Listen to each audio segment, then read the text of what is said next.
ito po yung gagamitin nating ito yung sigunyal na gagamitin natin sa ating conversion sa ating CG push rod. I-convert natin siya ng timing chain. Convert natin. Nakakita tayo dito ng ganito sigunyal. Sigunyal to ng CB125 no.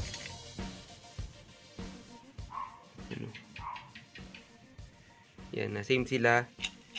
Same sila nito. Ito. Okay. Yung shafting nito, tsaka yung dito, same sila. Yan, ipapalipat natin yung halos same sila. Ayan, pag pinatong. Same sila, parehas na parehas. Parehas na parehas sila. Yan. Yung kapal nito, tsaka yung size nito, parehas na parehas. Kaya ang gagawin natin, itong gear na to ililipat dito. Yan, ipapa-adjust din natin sa machine shop itong mismong yung banggaan niya kasi makapal, no? Makapal siya. Yan, dadalhin natin sa machine shop. Bahala na sa machine shop diyan. Okay? Size nito, tsaka to same. Size nito, ito importante. Yan, sa mga CG model natin na push rod.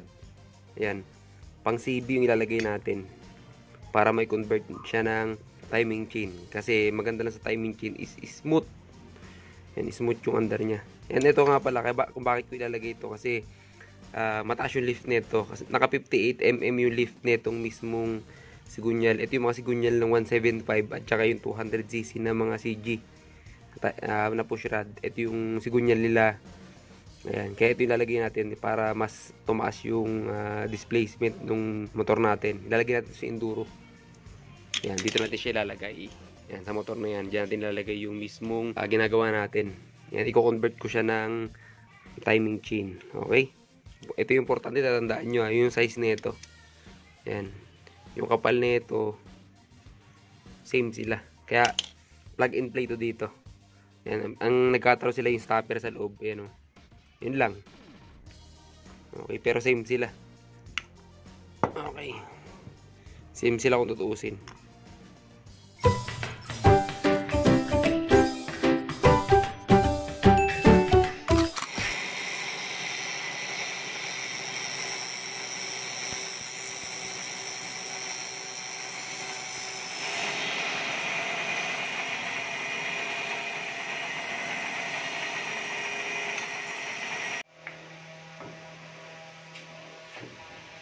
Yun o. Ha? Sige pa. Dali lang. Sige lang. Dikit na. Hop. Okay na. Homemade lang yung gagawin natin gasket. Ayan, para hindi tayo gumastos na malaki. Okay. Ito siya. Ilalagay ito sa conversion natin. Okay. Tatagain ko lang siya na butasin.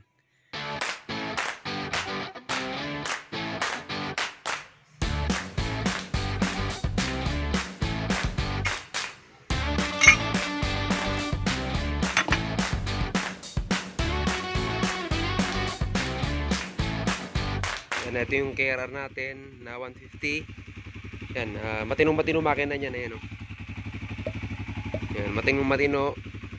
Gagawin natin yung timing chain. Push rod to timing chain conversion. Tapos, syempre, bubuksan na rin natin. Tataasan na rin natin ng displacement. Okay? Maghahaba tayo ng stroke niya. Yung gagawin natin sa motor na to. Ayan, panoorin nyo po.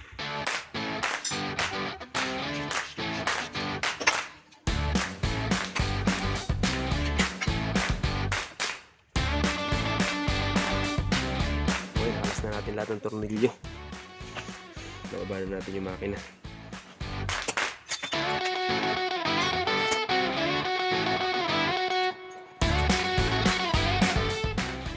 Okay. Ito pa nakalimutan natin to. Part na to.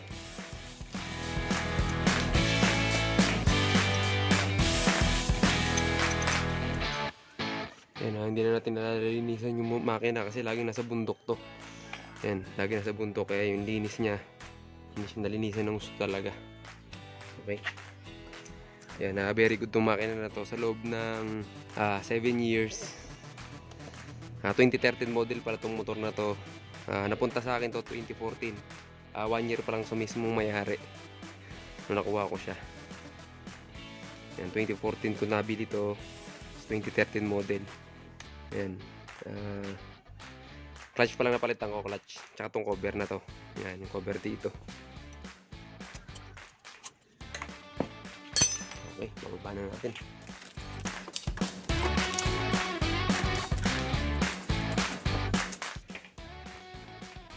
Okay, ito yung makina natin. Push rod type. Open muna natin.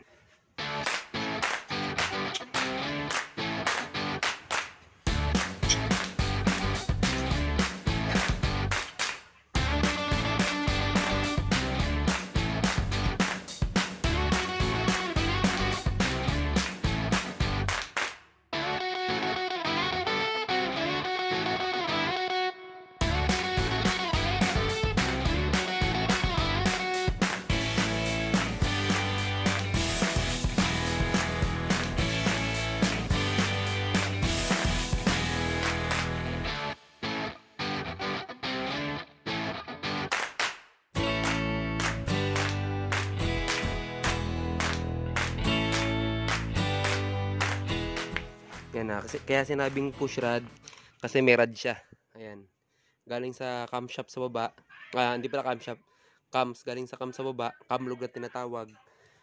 Tapos dadaan sa push rod diretso dito sa ating mga rocker arm. Okay, ganun yung process niya.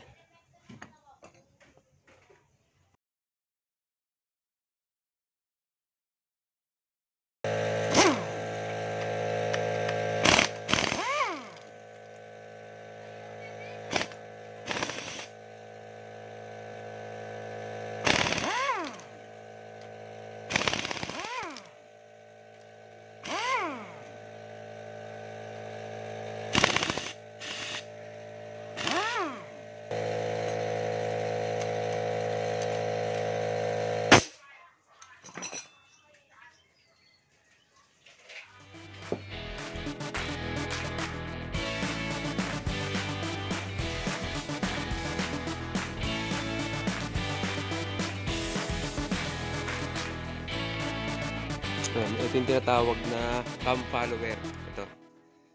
Cam follower. Madaling malaman pag damage na to, kalugin nyo lang to. Yan.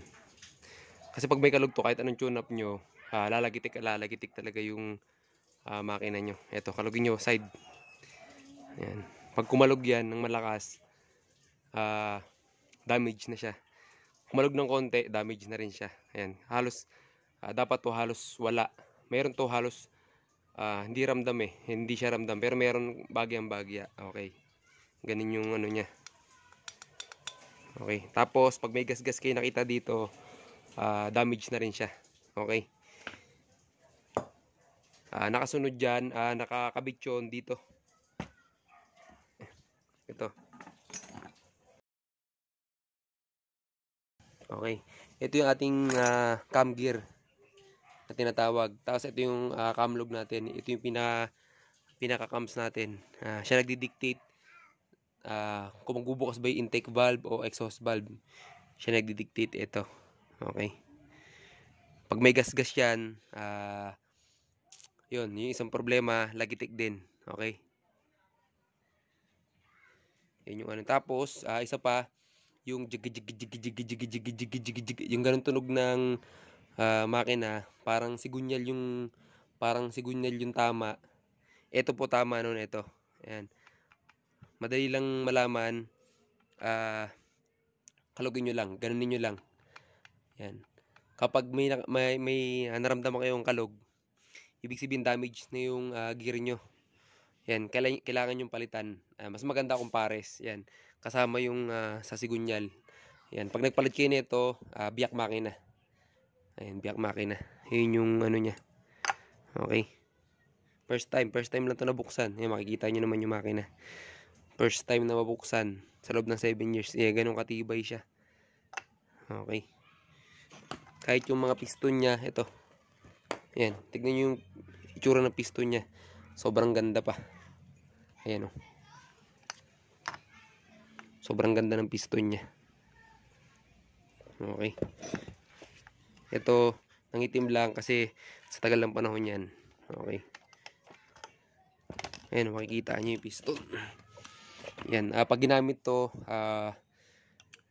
pag ginamit namin sa bundok to, talagang piga kung piga. Ayan, hindi siya normal na gamit na pang highway. Ayan, talagang walwalan talaga pag pumiga ng silinyador dahil sa putik. Ayan, okay. 7 years, good running condition. Yan, i-convert ko lang to sa timing chain. Kaya natin binuksan. Yan, nakakadiri pala yung ano na ito. Ayan, pinasok ko ng tubig yung makina ko nung huli naming trail dahil nilusong pala namin to sa ilog. Ayan, yung makina nakalubog sa tubig. Ayan. Lumubog sa tubig yung makina. Ayan.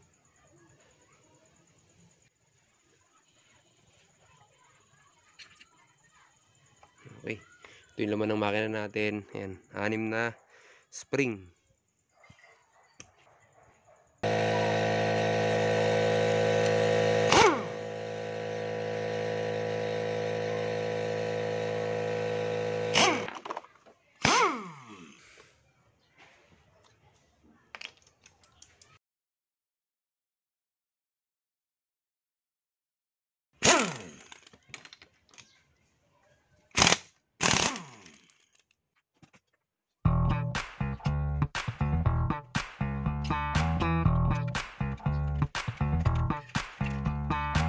Ayan, nakasiklip yung ganito klaseng model. Ayan o. Siklip. Kaya madaling tanggalin. Ganun lang kabilis yung tanggal niya. Kasi nakasiklip lang. Okay. Bila naman. Okay.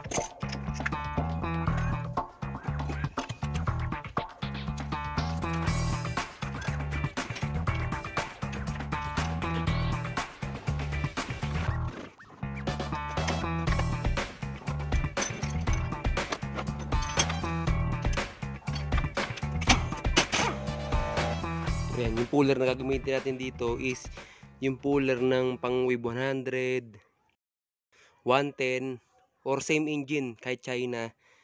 Iisa lang sila ng ano. Bali, 3-in-1 tong ganitong klaseng puller.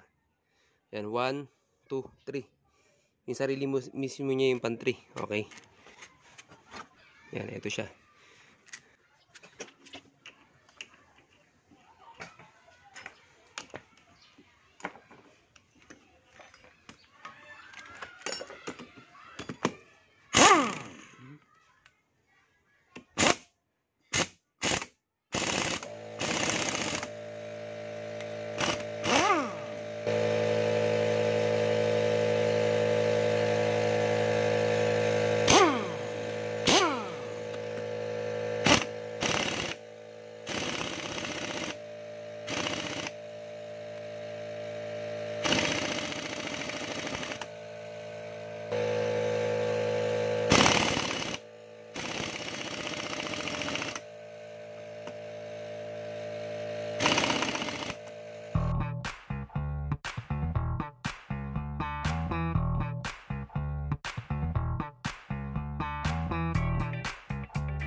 Yan, ito pagkalog din yung mismong shafting niya. Ganun din. Malagitik din. Okay, yun yung problema nitong mga naka-timing gear. Okay, timing gear kasi to. Yan, indikasyon na napasukan ng tubig. Yan, nag-change oil ako bago kami mag-trail. Kaya lang ito, hindi ko napansin na siya yung pag-uwi namin. Kaya nakalimutan ko na siya. Okay, pero wala na pa naman problema.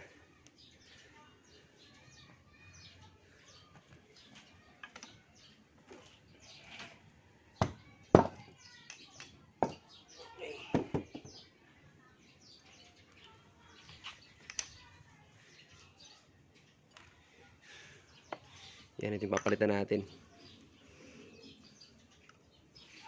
Okay.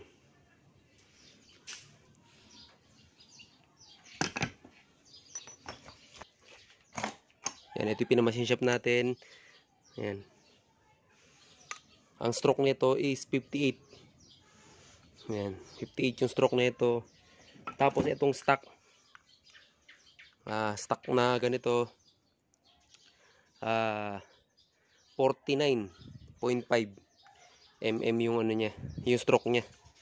Yan, magpapalit tayo ng ganito. Ng mas makapal. Okay, mas mahaba. Mapakita ko sa inyo kung ano difference. Yan, ito pinamachine shop natin to para malagyan ng ganito. Okay. Yan, timing gear din to. Yan, pinalitan ko lang ng pang timing chain. Okay, testingin ko muna.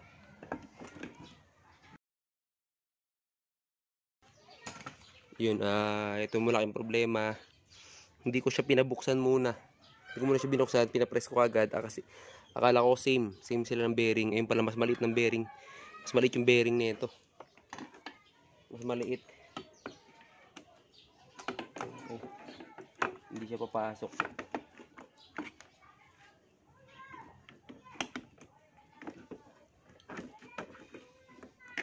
Yun ang problema, hindi siya papasok. Kailangan pabunot ko ulit tong timing gear na to. Okay, stop muna tayo dito sa ano na to.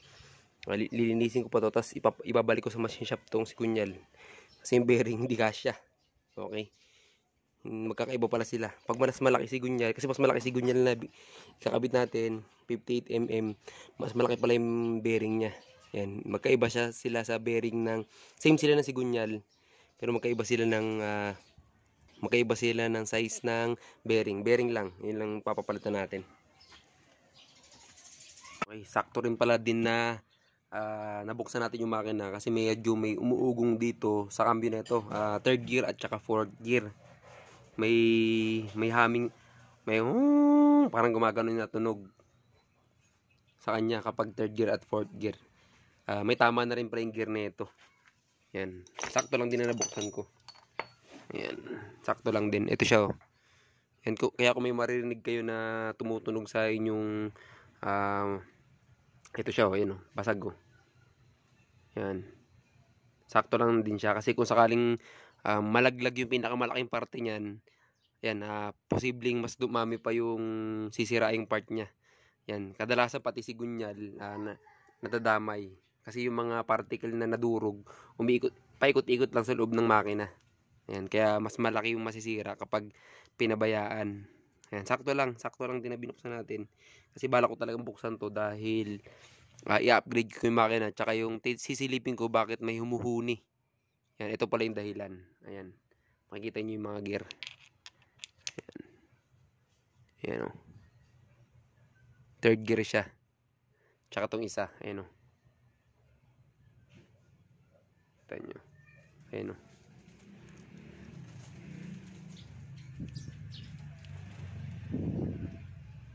Yan. Ito pang fifth gear ata tong isa to. Itong malaking to. Pang fifth gear ata siya. Okay. Fifth gear. Oo nga, pang fifth gear nga siya. Pang fifth gear tong nagka-problema na to. Ayan, o. Makikita nyo. Yan. Papalitan na rin natin yan. Tapos ito yung kapartner niya. Yan. Checkin nyo rin kung may tama na ganun. Lahat. Yan. Lahat na may tama papalitan. Kasi para maiwasan yung ingay. Okay. Buti mga kapares niya. Wala, sobrang kinis. Ayan. Sobrang kinis pa. Okay. Pero kadalasan naman sa part na to, matibay talaga. Matibay talaga siya itong part na to. Yung sa may sprocket banda. Hindi, bihira siya mabasag. Hindi katulad nung part ng ito sa may clutch. Yung shafting ng clutch. Talagang normal siya na ano. Ito yung normal na laging nasisira sa kanya. Yan, lalim oh. Lalim talaga siya. Ayun oh. Okay. Assemblin na natin. Okay, magre-repair muna tayo ng gear. Pag nag-repair kayo ng transmission, iiwasan nyo na merong hindi maibalik na washer. Kasi once na hindi, isa lang magkulang dyan na washer, pwedeng possible na yung gear nyo, may part na tatalon. Tumatalon yung mga gear nyo. Kaya bigla kayong bumirit, tug, bigla na lang kakalas yung cambio.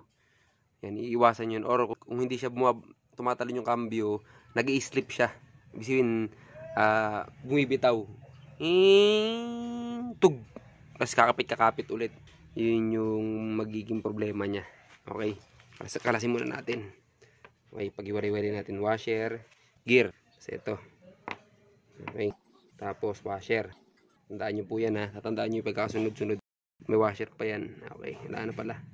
Yan. Tapos, itong circlip.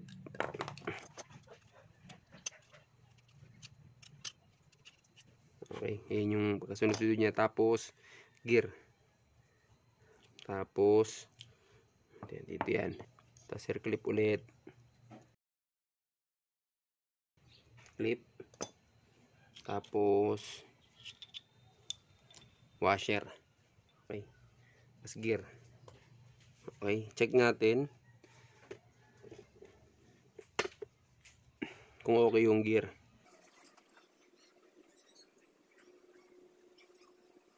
Okay, good yung gear natin. Yung shafting natin. Ito, check din natin. Yan, washer, spacer, washer. Okay. Washer.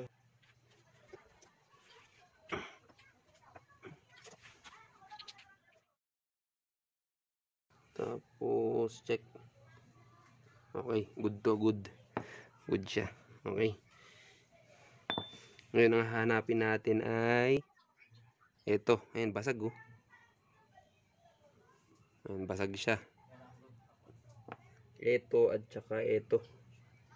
Okay, dalawang gear na papalitan natin. Ito at saka to. Ayan, nakakuha na tayo na ipapalit. Ayan, ito na siya. Ito na. Ayan. Tapos, magpapalit tayo ng shafting din. Yan, magta-try naman ako ng detornilyo. Okay, magta-try ako ng detornilyo kasi ang problem ko dito sa isa, dito sa naka-circlip, nakaganito yung lock ng mismong clutch niya. Ang problema ko doon is hindi smooth yung cambio niya. Yan, once na uminit na yung makina niya, parang medyo kumakapit-kapit yung mismong clutch. Yun yung issue ko dito sa naka-clip. Nagloloko yung clutch niya. Yan. Yung isang motor ko na China din, naka-tornilyo, hanggang ngayon smooth yung cambio. Yan, kaya ito try ko pagpapalit ako ng shafting. Yan, ito yung shafting kasi ng original ko. Magpapalit ako nito isa. Okay. Yan, ito na yung ano niya. Okay, pinakita ko na rin din to kasi yan, para ibubuin ko na rin yung makina.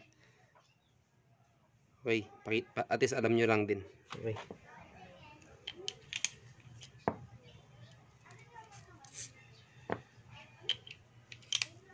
Yan, dahil nandito na itong dalawang to, ibabypass na yan. Ito na. Kasunod. Tapos, ito medyo nalito ako. Yan, medyo nalito talaga. Ayan. Kaya binuo ko tong isa para matesting. Okay. Okay. Ito na siya.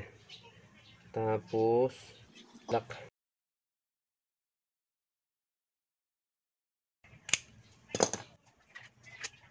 Yan. Tapos ito. Ito.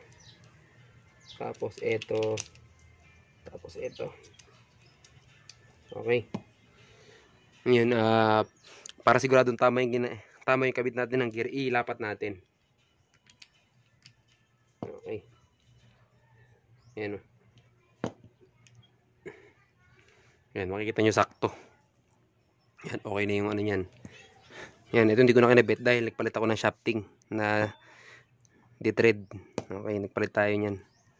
Palitan natin yung mga gear. Kasi, kung makikita nyo, mapapansin nyo yung gear, no? Wala siyang tama dito. Pero mapapansin nyo yung gilid. No, UP. Yan. Nagkaroon siya ng talim sa gilid. Yan. Pero pag titignan nyo dito, hindi halata. Sobrang kinis. Yan. Nagkaroon ng talim sa gilid. Kaya papalitan na yan. Yan. Tatlo. Ito yung lahat na pinalitan ko. Lahat na may makita kung matalim yung gilid. No? Pinalitan ko na. Okay. Yan. Double check natin ulit. Kasi baka may naibalik natin yung mga hindi dapat. Okay. Okay na yung gear natin. Tanggalin na natin itong mga hindi kasali. Okay. Yan na, bago mag-start, ipapakita ko lang yung ginawa ko sa makina. Yung conversion ng para sa timing chain. Yan, wala akong sinira sa mismong makina. Wala akong sinira dito. Ito yung lagayan ng cam gear eh. Wala akong sinira dito. Naglagay lang ako ng kakabitan ng ng chain guide. Ito, ayan o. Ayun, ayun o. Ito siya. Ayan, naglagay lang ako na ito. Nakatornilyo siya dito. Ayan. Pag nagkabit kayo niyan, siguraduhin nyo na mahigpit. Yang, mahigpit na mahigpit para hindi kumalas.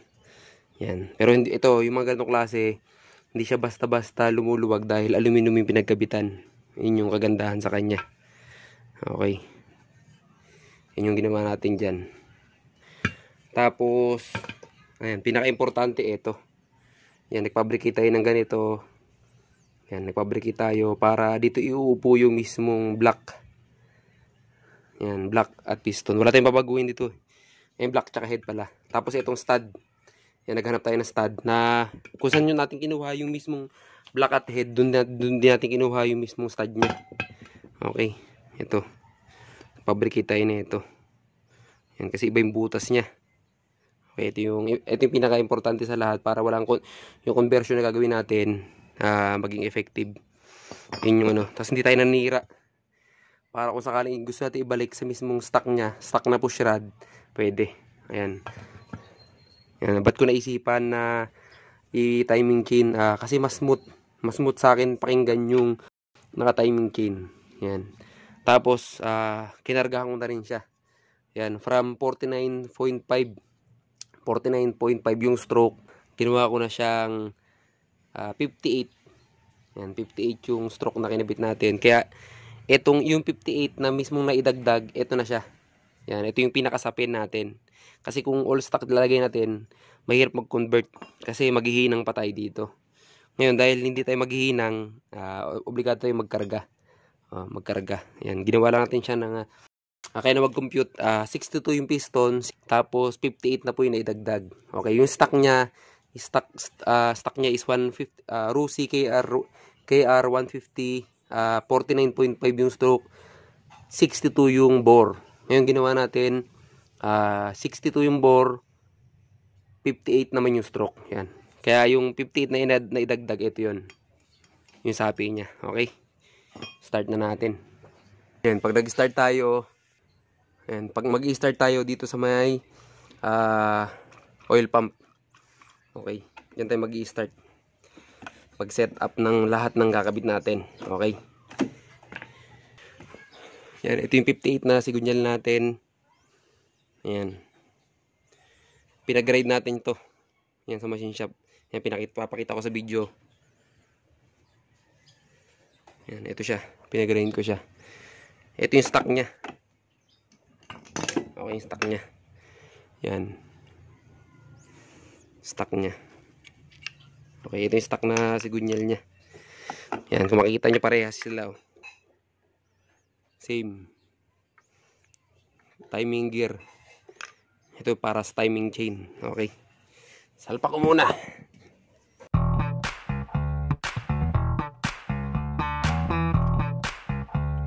Tapos kabit natin yung mga bracket.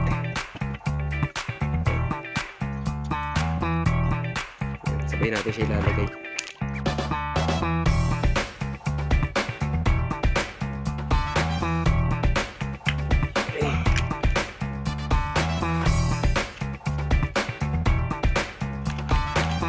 Ayan na siya. Kabit na natin yung shifter niya.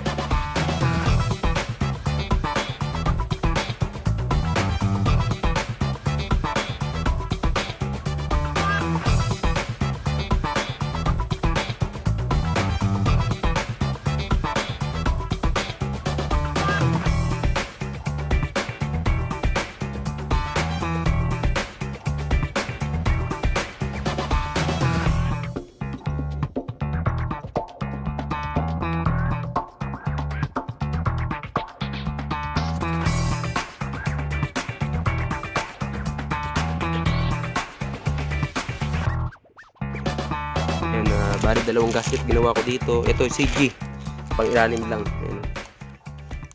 CG. Okay. Dahil hindi naman natin gagamitin yung pang ibabaw niya.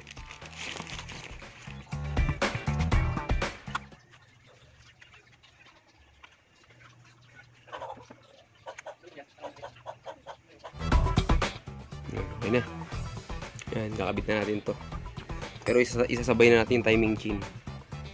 Pero pwede natin isingit yung mismong timing chain sa mismong loob na.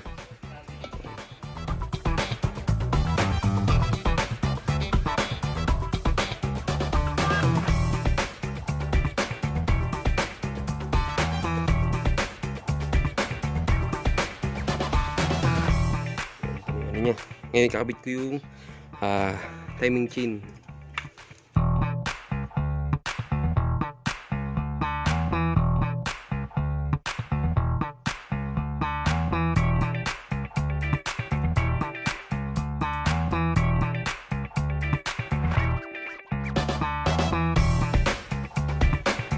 Yan, may konting adjustment ako dito kasi tumatama yung tatama ng bagya. Kaya magkatabas ako. Nagkatabas ako dito ng konti. Yung mismong lagayan ng ginawa ko ng holder. Yan, ito yung in-adjust natin, oh. Yun, oh.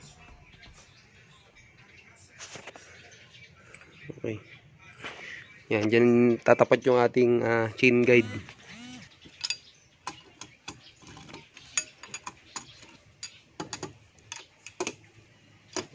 Yun, oh. Ito na yung ano natin. Yan, makita nyo, laki, oh. Okay. Check upin ko muna yung cambio bago ko isara.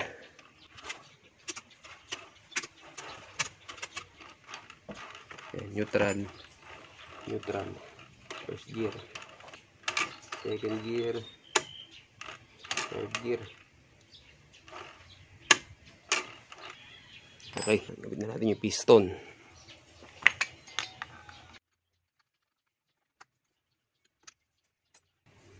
Ayan, pakita ko sa inyo yung gasket. Ayan, oh. Okay. Hindi siya lapat. Okay. Kasi may plate pa. Okay. Lagyan natin ito muna.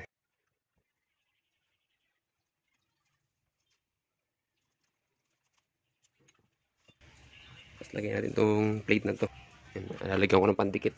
Okay, kabit na natin. Naglagay akong gasket kasi hindi to dumaan sa milling. Ayan, hindi siya dumaan sa milling. Baka magkaroon ng leak. Kaya nilagyan ko ng gasket.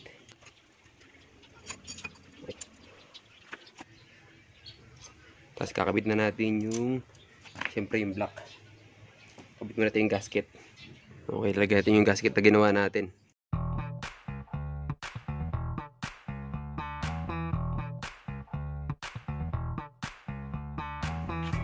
Next natin yung block. Yung block natin.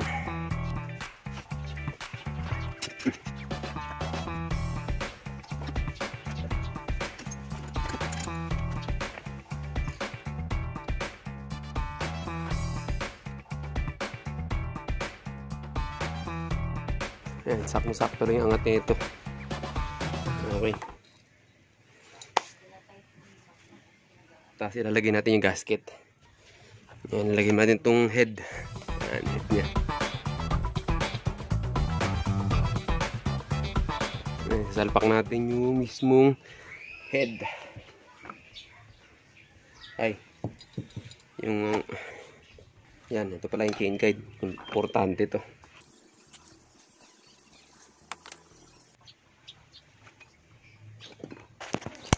Natin.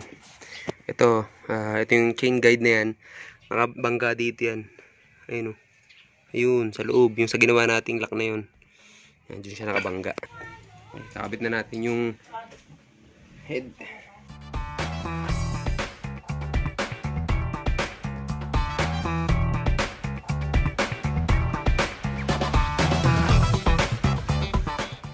Yan o. Yun o. Pasok na yung ano natin. Yan, ito yung lagayan ng camlog natin, makikita nyo. Kumpletuhin ko yung mga tornilyo.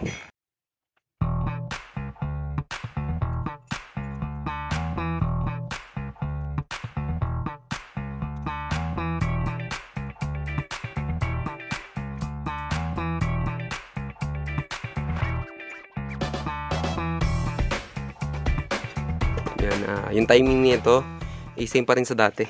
Yan. Titignan nyo yung light 30 dito sa may mismong magneto. Ito kasi, kinapa ko dito sa mismong piston. Yan, dun ko siya kinapa. Tapos ito, ganun din. May marking siya ng bilog sa arrow. Yan, ganun lang din. Same lang din sa ano. Typical na pagta-timing. Okay. Purpose ko lang dito kasi mas smooth gumamit ng timing chain. Yun lang. Yun lang may purpose ko dun. Tapos yung karga na rin. Yan. Mas madali siyang kargahan kasi yung cams kasi nito pang XR. Ayan, pang XR kasi. Kaya gusto ko siya.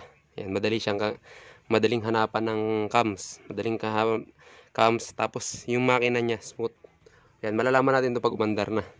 Okay, kung ano yung andar niya talaga. Okay. Assembling ko muna ulit.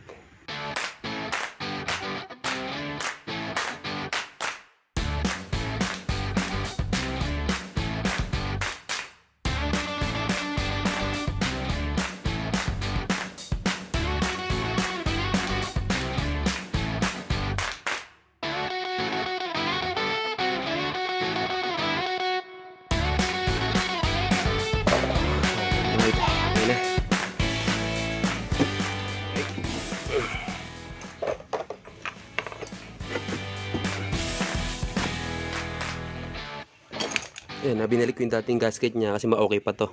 Tapos, ang purpose niyan, para lahat ng lalaglag na langis dito, yan, tatambay sa mismong chain, tapos magro-rotate ulit. Yan, yun yung ano niya. Mas okay siya. Mas okay ito kaysa yung sa wala. Sa walang ganito. Okay, paikot-ikot lang dyan yung ano niya, oil niya.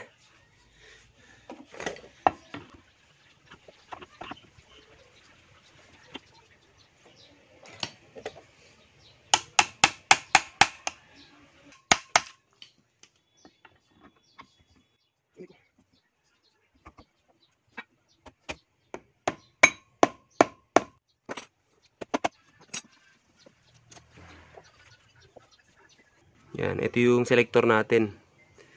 Yan, purpose nito para ma-select yung mismong cambio. Malaman natin yung 1, 2, 3. Yan. Ito naka-prepare na. Pero sa kabila nito isa lang yung nakakabit. Yan, ground lang po to, ground. Okay. Para malaman natin yung gear indicator natin kung saan nakaposisyon.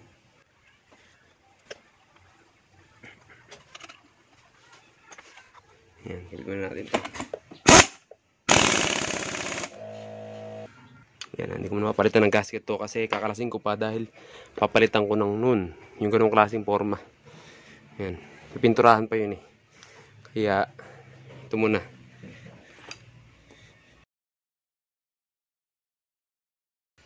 Okay, sakto-sakto. Pati yung ano natin, yung sa tensioner, sakto. Okay. Yun o. Yun o. Alright. Malapit na matapos. Yan, mas gusto ko itsura niya ngayon. Mas Maganda itsura. Para pag may ikabit ko na yung bilog na panggilid. Yan, medyo manipis ng konti yun. Hindi siya ganito. Hindi siya ganito kaumbok. Okay, flat ng konti. Okay, sakto. Okay. Sakto-sakto lang yung starter natin. Yung ano natin, oh. Dikit lang siya. Okay, dikit lang siya. Ayos. Ayos.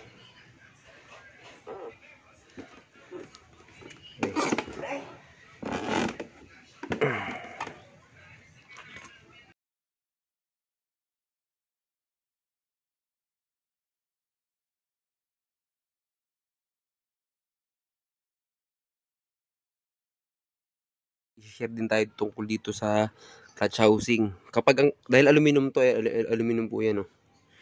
Kapag ang clutch housing nyo kalog na, tingnan natin na. Ayan, oh, kita nyo kalog, oh. Ayan, oh. Yan, pwede pa gamitin to. Ang issue nito is minsan pag ina-atras nyo yung motor, kumakapit yung clutch, or minsan gumaganon-ganon, nangangatog-ngatog yung mismong motor, nangangatog siya, gumaganon siya pag umandar. Ayan, oh. Yan. Ang normal nito, ito siya. Yan. Natin na.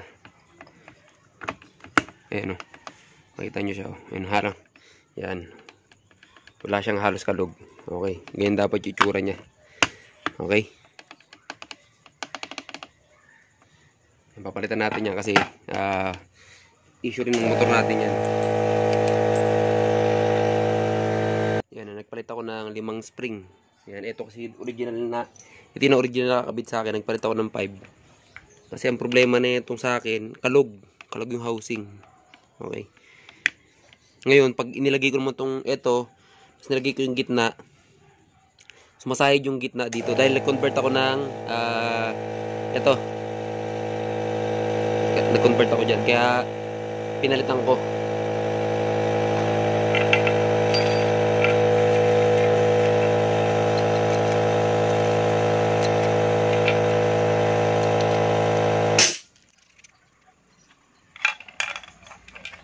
Yan, isa pang reason kung bakit ako nagpalit ng ganito, ng 5. Kasi high speed, pinalit natin, high speed na clutch housing.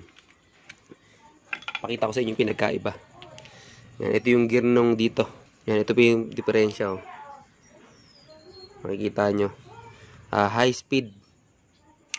Ayan, oh, makikita nyo siya. Ayan, oh. Yun, oh, lagpas siya. Okay. Makikita nyo yung diferensya. Okay. Mas marami siyang ngipin. Yun yung ano natin. Kaya magkapalit tayo. Pati yung pump natin, magkapalit tayo ng high speed na gear.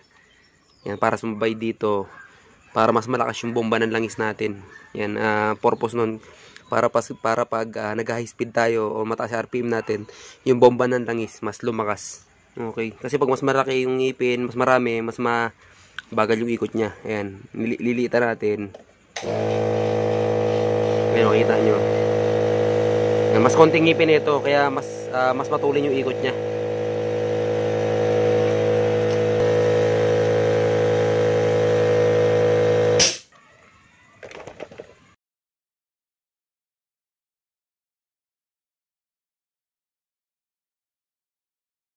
Ayan, hindi na siya pwede salpak ng ito lang. Kailangan tanggalin yung mismong housing.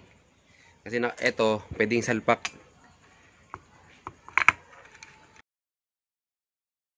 Ayan, ito na itsura ng high speed. High speed na clutch bell. Ayan. High speed lahat yan. Okay. Ito yung mga pinalit na natin. Tsaka yung housing.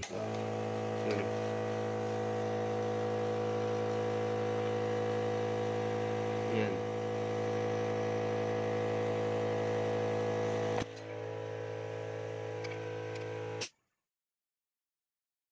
Yun yung pinagkaiba niya. Ang purpose niyan para mas gumanda yung hatak. Ayan, testing natin yung clutch niya. Ayan, oh. Okay, bago natin isara ng tuluyan. Okay na yung clutch natin. Okay, sarado na natin yung mismong kaha natin para matesting na natin.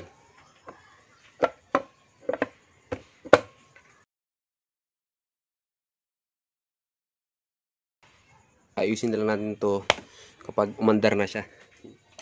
Buksan ko ulit. Kasi yan, first time ko mag-convert ng ganito. Hindi ko nakabit yung sa starter. Kasi babawasan ko pa ng konti yung yan o, nut para lumapat ng gusto. Pero okay na, nakabit na natin yung timing key natin. Sana umandar ng maayos. Salpak na natin yung makina.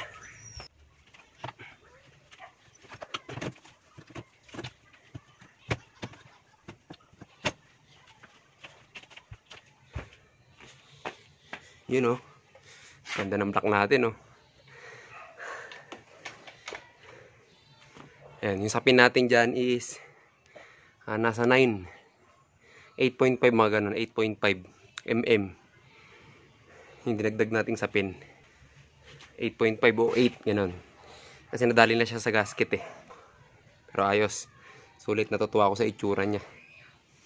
Yan. Sana sa andar matuwa din ako.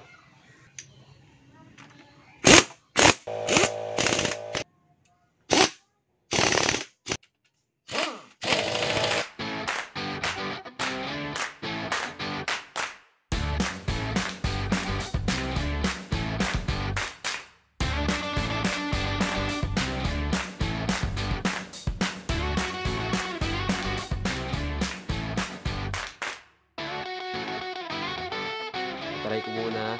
Gagawin ko na lang ng part 2 yung testing niya. Yan. Kasi i-tuning pa natin to. Yan. Try ko muna. Pandarin ko muna.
Meron ba kayong gustong topic para sa susunod na video? Mag-comment na! Huwag nyo kalimutan mag-like and subscribe!